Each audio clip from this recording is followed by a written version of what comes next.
Curling now enters the Sports Weekend spotlight.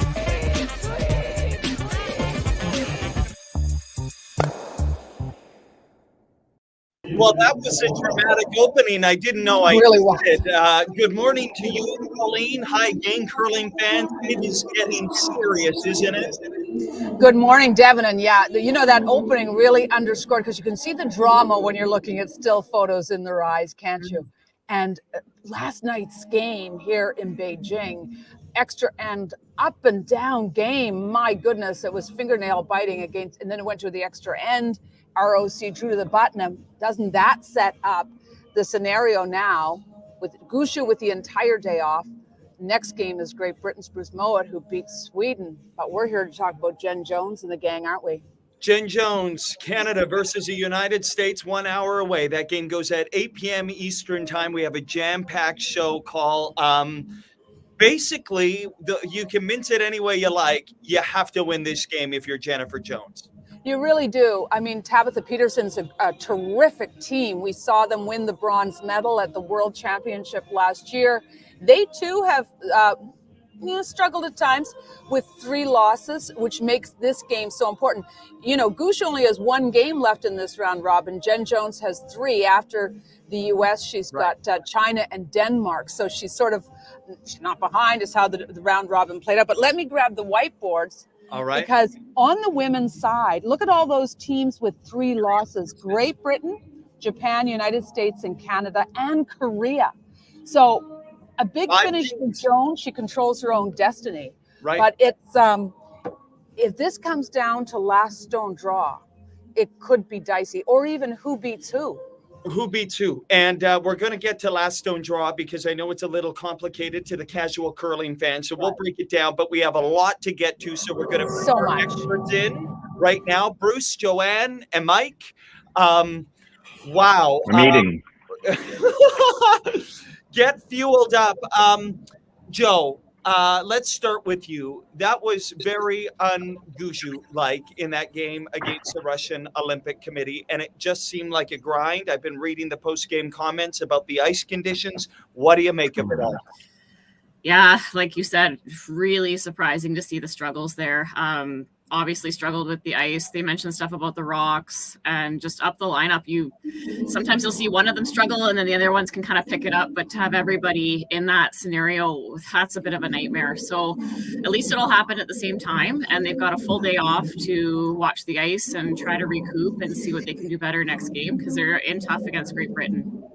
Yeah, sometimes bad play on a team is like the Omicron variant. It spreads quickly. But Bruce, what are you looking forward to today as we get set for Jennifer Jones and Team USA? To see how the greatest curler ever responds in a must-win game. Pretty simple. It's an easy plot line for me. I think if you're a fan of Canadian curling, you wouldn't want the rock in any other hand than Jennifer Jones. It's in her hand today.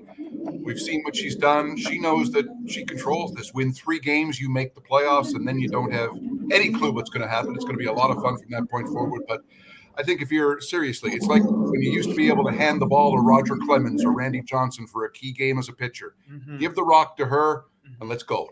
And let's go. Mike, can you quickly explain the last stone draw? Because I've been having to answer that question many, many times. So at a very brief, simple. You want to talk about why they're not doing well at it, or just how it works for the playoffs? Both. I don't have an answer to the question about why they're not doing well. It makes no sense. Joanne and I were talking about it yesterday. Makes no sense to me. It's not that they don't practice it; they do practice it. So let's drop that right now. It's easy. If there's 3 teams tied for a playoff spot, and you've all beaten each other, this is the only time this will ever come into play.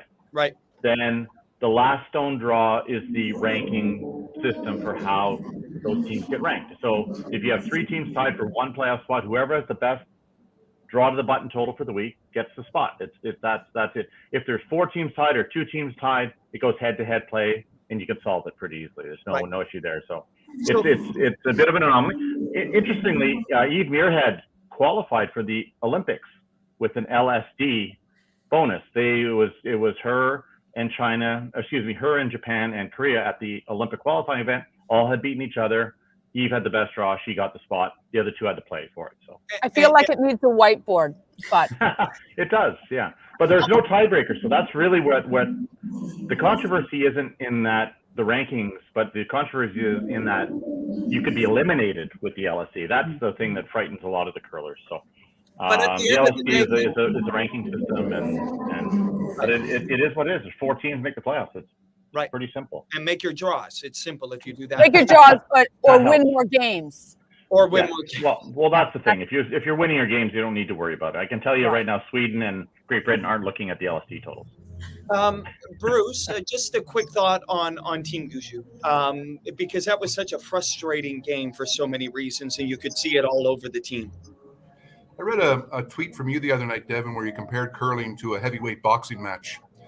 And I think Gushu's a little bit like Ali. You know, when he was younger, a little bit brash, physically very gifted, not universally popular. As he's gotten older, smarter, more patient, a lot of people like him.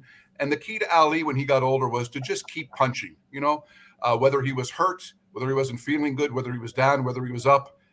That was his answer. Just keep punching. So Gushu's in that position now where, you know, keep going, keep punching, find a way. You got to find a way. Use all of that experience and all of that, all of those thousands and thousands of rocks you throw in your entire life. Find a way and lead your team. There was a moment in the game today where he said, "Stick with me, boys," and I'd like to see even more of that from Brad. I think all of those guys look up to him like just a real leader, you know. Bruce, you should be a coach. I hope you're wearing your Muhammad Ali t-shirt. And because we've had Gushu on that curling show many, many times, in his office is a poster, framed, is it signed maybe, Devin, of Muhammad Ali in that epic shot. I've seen it. It's when he's fighting Joe Frazier, Madison Square Garden. So that was the Ali. That's the Ali's quote. Just keep punching. Find a way. Awesome. I was trying to remember who Ali was fighting in that, but I knew you would know, Bruce, of course. We're going to get moving, guys, but real quickly, one thought. Joe, must win for Jennifer Jones? Yes. Mike? Of course it is. We know that. We've known that for a while, but as Bruce said, we got the rock in the right person's hand. So. And Bruce, of course, we know you feel this is a must-win as well. Yeah, hand the ball to Sandy Koufax here and pitch a no-hitter. Let's go. That's a baseball pitcher, everyone, just in case you didn't know. Yeah, from a while ago.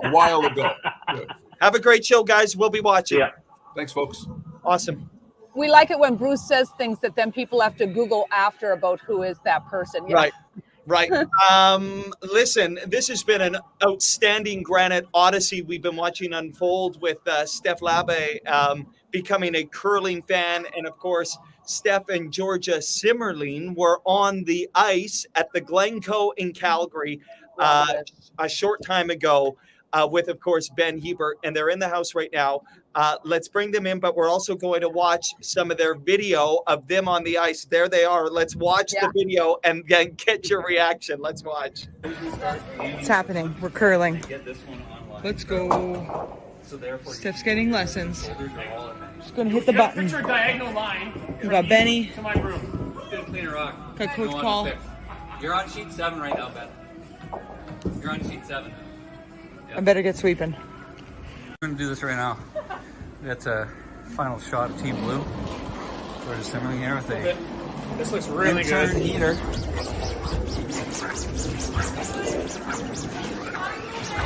We're good. Line's great. Let it curl a bit. I think you can. Don't. Oh, Steph Labbe might have the double. Finish it off. Roll. Double. That was a great shot by Georgia Simmerling. Yes, you do, Steph. We got the hammer. Steph says we got the hammer. We got the hammer. Yeah, we do. And here it comes. Okay. There it is. Oh, this is a good chance. We gotta make a curl. Oh, this is good. Whoa. Hard! Hard, Benny! Hard, Benny! Really hard, Ben. Come on, seriously, lean on it. Oh, yes. Oh! That is. Oh, so good. You guys have played before. That is you're muted, guys. Never Love it. prepared before. Amateurs here. That was never not did. your first time. I will say no. I've curled once, and I had a broken wrist. Because of curling or going? No, previously shattered wrist, but some friends were going, and I didn't want to miss it, so I went. And Steph, that was your first time. I'll be transparent. I went one time before, but that time I had no coaches or anything, and I was just out playing, and I couldn't figure out how to get the rock to like stay in play. So this was my first time legitimately being able to do it. It's Amazing. not fair. It's not fair. I had someone on Instagram say, they wrote me and they said, if you have never curled before, we're not friends. I said, never curled before. What did you learn with your day with Ben Heber? Ooh, what did we learn? What I just said, what's sheet 7? A lot. We learned a lot. A lot of it was like the arm and how stiff your arm is. Like we were like going and then wanting to like push the rock, but how it's not actually, you have to push from the legs, not the arm. Yeah, you need to have a taut arm. Like there's no like overcooked noodles. I love that. You guys are such outstanding athletes. There's always this conversation and always these keyboard warriors who come out of the woodwork every 4 years who go, curling's not a sport. Prove them wrong right now. I think even that I learned, I didn't know information. I didn't know that like a hard sweeping game can burn like 15 to 800 calories. Well, 1800, sorry, 1800 calories. That's a workout, folks. That's a workout. And you could see from our videos, like we were making Ben work. We weren't really sure what kind of, like, he just kept saying throw some heat on it. So, you know, we're in our minds, we're thinking we got to throw this hard. And apparently we weren't throwing it that hard that he was having to sweep that much. But I said, go hard, Ben. You got to go, Benny. He's like, no, we're good. I'm like, you got to go. So what do you think? Is there another Olympic sport in your future for both of you? We have some shoes and curling brooms coming next week. So we've got to get the lingo down. Yeah, like coming next week from a sponsor, so we might be getting on the ice a few more times. We're going again. We're going again. You're hooked. You guys are embracing this. I mean, Canadians are absolutely loving you too, and the content you're posting. How much fun is this for you guys? I mean, you've worked your asses off your entire careers, and now you can kind of just wear the Canadian jerseys. I honestly believe you haven't taken them off. No, I haven't taken them off. My whole work day is right here, and I wear the jersey. Right. How fun is this for you guys? And it's just so awesome to see Canadians loving you guys. We were saying that this is our first Olympics that we've been together, and or at least where I wasn't on a lot of Vicodin with 2 broken legs together. So we can enjoy the Olympics together. There's no guilt if we want to have a beer on a Tuesday night and watch the games, and it's been a lot of fun. Yeah, being able to stay up late and watch events and just get into watching these sports that, you know, we didn't know we had a deep-rooted passion for, and it's just been a totally different experience. And I think, just being retired has given me a different point of view and a different excitement around the games. And you both have walked this walk here and know what the pressure is like to compete, but what's it like as a fan? Do you feel like when you're competing, you have no nerves, you're just there doing your job, versus watching, you're maybe biting your fingernails off? I feel like that question kind of resonates with me when I watched Steph in the gold medal final in Calgary. I had already previously flown home to Calgary, and was competing in the games. Flew home, was able to watch her game with a lot of people at a bar in Calgary that hosted the Canadian sports world, and people kept on coming up to me, like screaming, like, how are you so calm? How are you so calm? This is crazy, like during the PK shootout. And I don't know, I think maybe it's like a personality thing, like kind of overarching, but as well as, a history of, competing at a high level. But I'm a pretty calm, I'd say, spectator. Awesome. I think you guys got to get going. But before you go, quick predictions. Is it a win over USA tonight?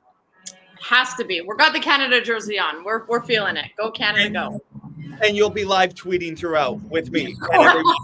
You know it. This one. You know it. I especially love the landing after the shot, by the way. I wish more curlers would do that. A solid 10 out of 10 on the landing. Gotta be some more celebration. That's what I'm I think gonna so. bring that into the sport. You guys are awesome, and we're so grateful to have you on the show. So keep Thank it you so rocking much. and rolling, and enjoy the game. Thanks, Thank guys. you. Thanks for having us. Bye, guys. So nice, Paul. Yeah, and their brooms and shoes are on the way. So that's I feel maybe like we book 2 more sports. I feel like by the end of this, we're gonna, between Perdita and Georgia and Steph and everyone else getting on this bandwagon, we should just have a big bonspiel and Let's do it. Or I also love the big chunky knit sweater right. that we just saw on the ice. Yes. Very Devon Haru-like. Oh, very nice. Thank you, Call. Okay, listen, we're going to bring in Carol Jones now, who always has really good advice and wisdom and is always keen for a pep talk, Carol. So here we go. Here's the big game. You've lived through so many of these, and now we're, 40 minutes away from another massive game. Yeah. You know what? I'm excited. Probably a little nervous, but that's just me. And I'll be fine once the game starts. And to be honest, I really and truly just want them to go out, enjoy every moment out there, do the best that they can, make the shots that they should, and all will be well. And if they happen to have the hammer on the 10th end for the win, yay.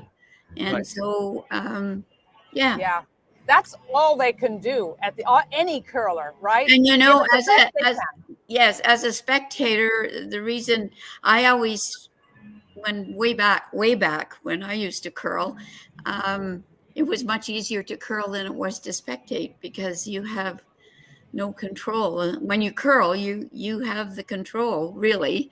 I mean, sometimes you miss your shots, but that's up to you. It's not up to somebody that's sitting up behind the glass watching you. So, and you know what? I'm so proud of the girls. They were, had a couple of bad games, or not bad games. They played okay. They lost, but they've really come back well. And I think that's something to be really proud of. And we'll see what today brings, and we'll go from there. And, it's interesting to watch. I've watched a lot of Olympics over this last few days, or glances of, as I've been running around. It's mind-boggling. These athletes basically are very ordinary people doing extraordinary things. And gosh, I wish everybody there could get a medal because they deserve it. I mean, when you lose something, when you lose a race by 1/100th of a second and you lose a medal, you really deserve a medal. Right. Good perspective. Success should never be measured by a medal, should it? Carol, in the mix zone the other day, I said to Jennifer, you were on the show that day, and I said, we love your mom. And I said, I feel like she's Canada's mom. And Jennifer beamed, and she said, Colleen, everyone loves my mom, everyone. And but it just, you could tell that knowing that we had talked to you, kind of made her day. And to me, that spoke a lot about it, because she kind of knows what's important. Well, true. And as I say, I watched a lot of Olympics. And one thing that I went to, today, and I saw it a couple of times, was Isabel Wiedemann's victory. Right. It literally brought tears to my eyes. I thought, wow, I mean, I'd hate to be the one that was speed skating like that, but absolutely amazing. Absolutely amazing. And my heart broke for the Japanese. Well, there you go. No kidding. Carol, we always hear so much that Jennifer Jones has that fire in her eyes, has that look. Mm-hmm. As her mother, who has seen that look her entire life, when you're watching this like the rest of us, what do you know about Jennifer that tells you that she's locked in a curling game? Well, after their last loss, which was close, but they lost. I text her and she texts back and she said, Mom, I'm feeling good. Don't stop believing. So I'm a believer. And I said, okay, then let's go for it. So. Love that. And and I know when I see her on TV, if she's got the look in her eye, then yeah. Nice. That's so years and years and years ago, I shouldn't say it that long, because when Marilyn Dart was playing, and she was at an event, and I was beside her, and she said, "Oh, she's got that fire in her belly," and actually, it's the look in her eye, and I don't know. There's just something about it that I feel that she's in the zone, and hopefully it'll carry her through. Nice. Yeah. But if, for whatever reason, I mean, we're behind her 100%, family, friends, country, I hope. And, win or lose, she's a champion. So Beautiful, Yeah. Carol. Win or lose, she's still your Jennifer. So you betcha. yeah, awesome. So it's all good. And, it's exciting to watch it. And you two have done a bang-up job. And congratulations to both of you. And actually, it was so nice to see Steph Labbe on prior to me. I have to admit that I watch a lot of sports. I am a sports lover, so I watch a lot. And soccer was one sport that my kids didn't really play. And I'll be honest, didn't get really into it. But it's people like her and Christine Sinclair. They made it exciting, and I'm wishing her all the best. She's an awesome player, and thanks to her, we've done very well. So in soccer. True. Wow, So Canada's mom, Carol Jones. We all needed this tonight, Carol, and we're always so grateful to you for giving us your time. Well, And it's a huge game, and I know all of Canada will be watching. Yeah, and as I say, I know for a fact that they will play their hearts out, and so hopefully they'll be on the winning side of it. So they will. And I'll tell you, I love the end of the game, the way they high-fived yesterday. Yeah. Oh, I thought somebody might break an arm or a I wrist. know. Did that not say a lot, Carol, when they did that? It was like, I know. Hello, we're still in this. We're still here. Picking up on you. Yeah. Yeah. Don't All give right, up good to on see us you, yet. Carol. So. We're still here. Awesome, Carol. You bet. Thank you. Enjoy the game. And have a wonderful evening. You too. Yeah. Wow. Just a real quick point, Colleen, before we get to our next guest, because I think what Carol was saying is really important. And Rachel Holman, just a short time ago, taking to Twitter and posting the most vulnerable thing I've ever seen from Rachel Holman. She says, being completely honest, because I know many athletes have felt this. She's in the deepest black hole of black holes, wishing we could have found another centimeter for Canada. Know that I'm cheering hard for every athlete in Beijing right now, but personally struggling beyond words, and that she'll never take for granted the chance to fight for Canada and wear that maple leaf. These are superhuman athletes, who feel like every one of us. No kidding. And I certainly can relate to what Rachel's saying. I know disappointment from 2 Olympics for her is one thing, but with my failures, whether it would be at a Scotties or a Worlds, I too would go into a very deep, dark hole. And what you have to sort of remember to get yourself out is your beautiful family surrounds you, and they love you. No matter if you have a medal or not. As a matter of fact, they might love you a little bit more because they see that vulnerability. And what Carol just spoke about, that the families want everybody to win, but they all know the athletes, like Rachel, played as hard. I mean, I thought Rachel and Johnny, when you think that they were this much away, do not let your self-worth be determined by this much. Wow. It isn't the wins that separate us from everybody. It's when you lose and lose on the biggest stage. And when you pick yourself up, that's what matters. Picking yourself up and continuing on. And to Rachel, know that we all love you. And you're just such a great curler and such a great future. So do not let the Olympic show determine your value, because you are such a terrific mother and person, and you'll get through this. Really nice stuff, Call. Thank you for that. And we here at That Curling Show, and I know Canadians from coast to coast to coast are sending Rachel Homan and John Morris all of our best as we get ready for more curling. But a good thing to remember as we watch Jones and Gushu fight for their country on the biggest stage. Yeah. Let's keep rolling. We're approaching 30 minutes away, and now we're going in the house because everybody's been crunching numbers, Call. Oh, yeah. Trying to figure out what's going to happen. And our next guest, of course, has been crunching the numbers and the stats as well. Megan, wonderful to see you. How are you? And welcome to That Curling Show. Of course. Thanks for having me. You've been watching all of this unfold, and I know everybody's been crunching the numbers. What are you making of everything that's playing out on the pebbled sheets, Megan? And I would also say part of the reason I actually got really into curling was because of Rachel Homan. I'm actually sitting really close to where the Scotties were a few years ago, and she had a fabulous appearance here. So I think the one tough thing with curling and the Olympics is it's a small sample size, right? It doesn't define these curlers. It doesn't define their games. It's, comes down to like that one last shot, right? Do you want one down with the hammer, one up without the hammer?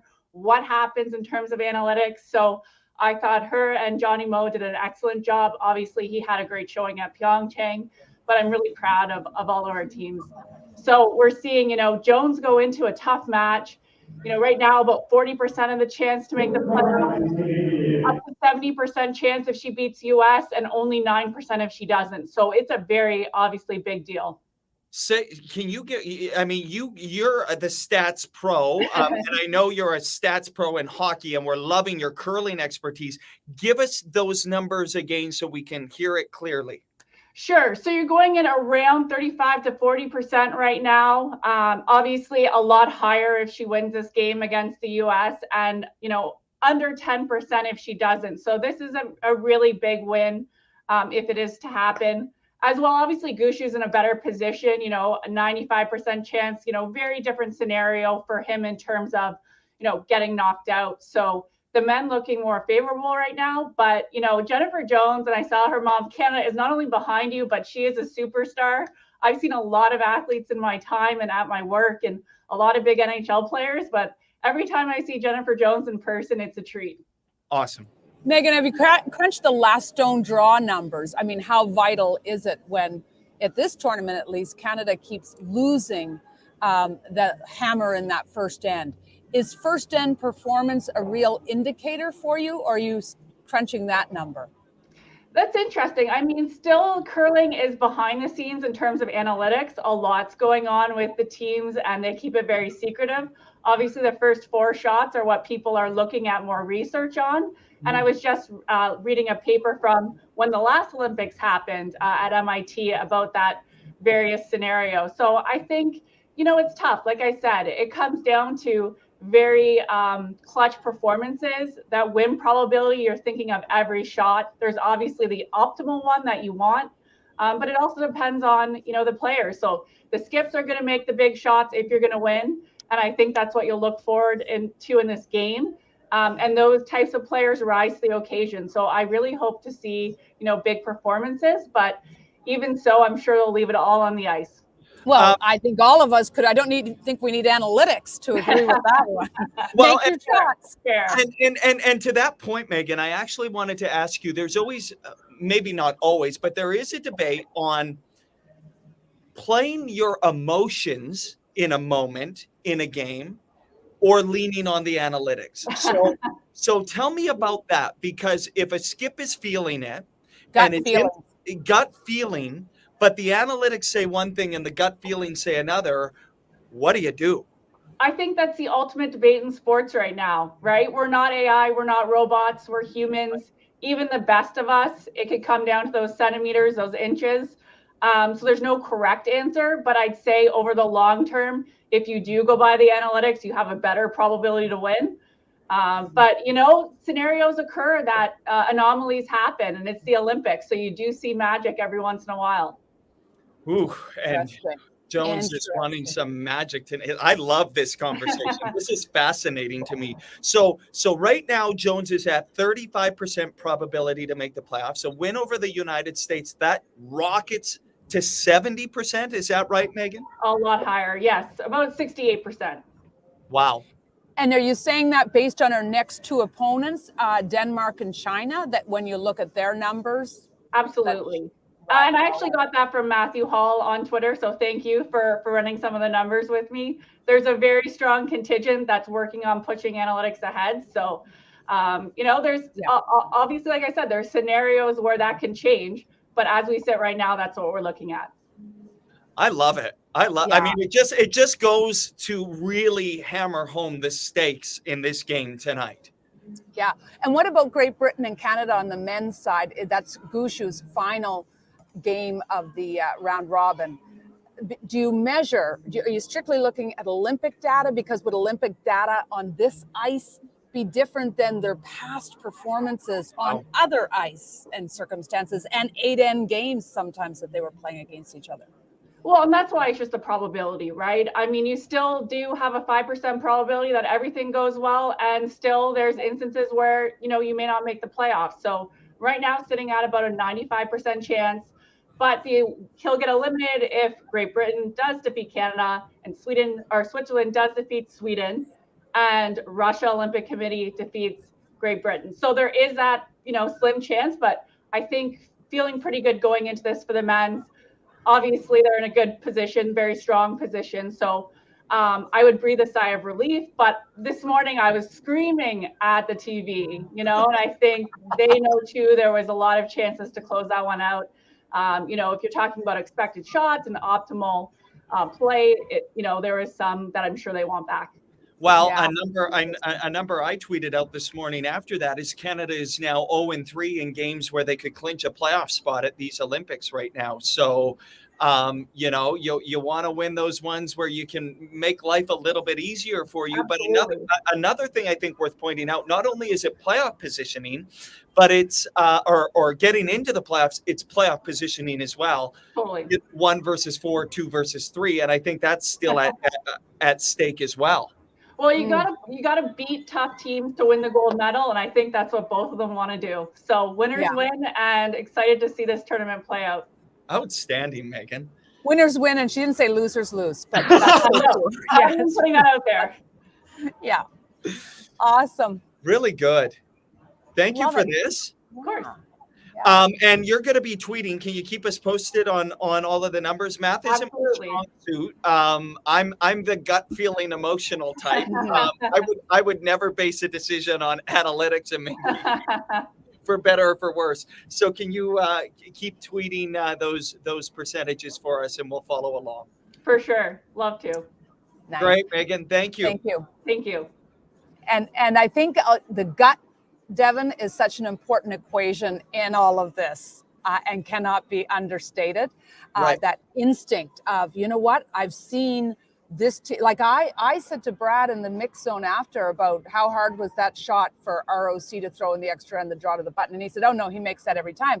But I'm thinking, oh, no, a couple of ends before that going in the same direction. I saw him hog a guard. Right. So I thought the draw weight looked suspect.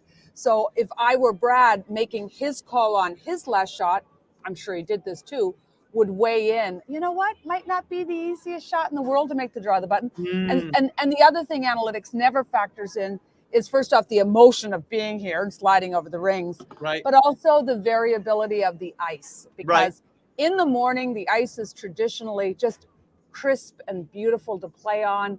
The sun hasn't really risen or is just coming up. It's cold outside. As the day goes on, it gets a little murkier. And last night on that end sheet that Gushu played on, Sheet all D, of the teams came off. He talked about, the rocks were suspect, as was the sheet. But every curler who came off, Schuster lost a very tough game against Italy, pounded. Yeah. So it was an issue for a lot of players. They were all doing a lot of head scratching last night. But I think your gut instinct is the one thing analytics just doesn't weigh in. And yet So trust your gut. And yet both teams have to play on it.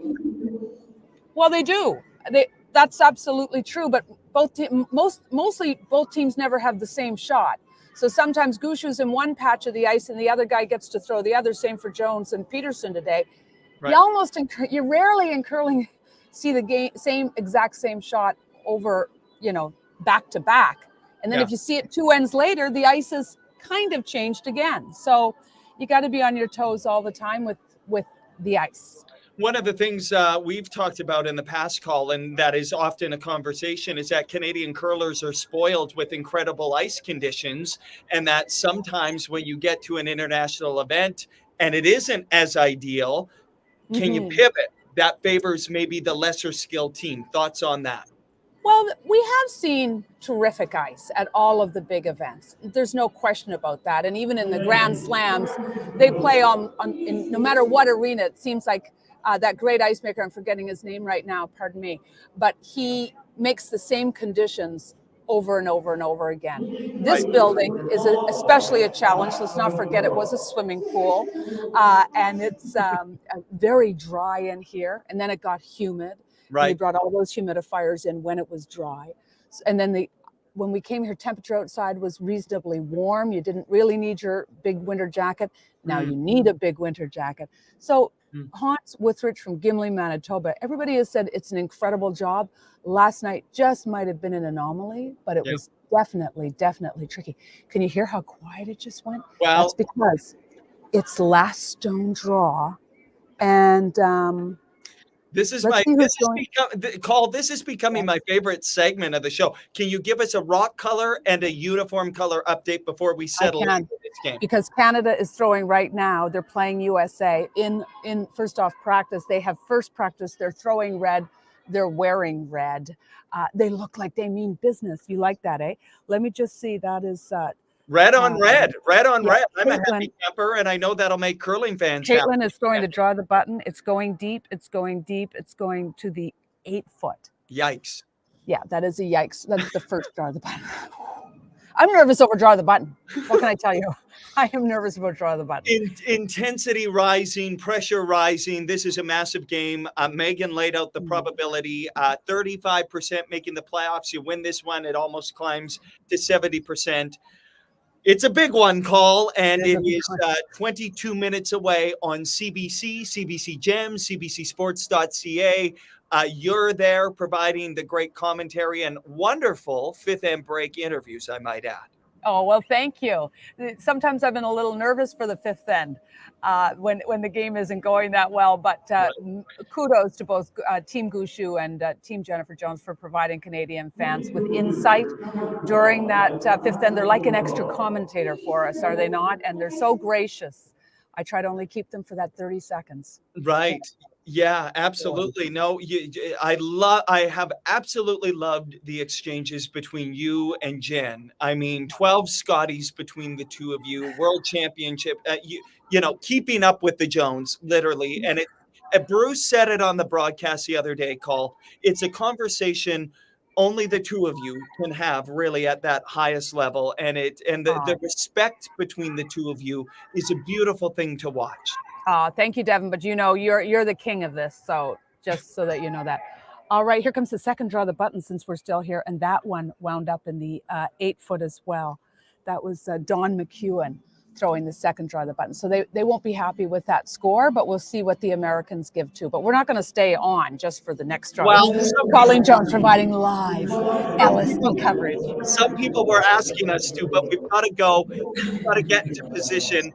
to set up this game on the broadcast. I got to go hunker in. I'm going to be on CBC News Network. We'll have a live update of the game at about 20 after Eastern time. But everybody's going to be watching this pivotal game. Two great words in sport, Canada, USA, and the rivalry plays out once again, Call. It does. I mean, we always love this rivalry.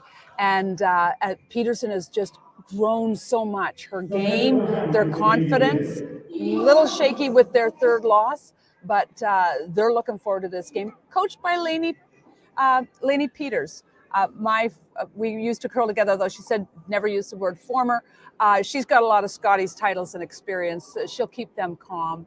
That'll be it's going to be a great game to watch. They're on sheet A, by the way, wearing red, throwing red, all good. You have the latest, curling fans, and we always appreciate you tuning in. I think I got to throw a buckle up in tonight. Oh, yeah, buckle up and don't forget to breathe, all of us. A collective breath of positive thoughts only for Team Canada today. Enjoy it, Call. Yeah, thanks, producer Soph, and all our best to Rachel Homan. Love ya.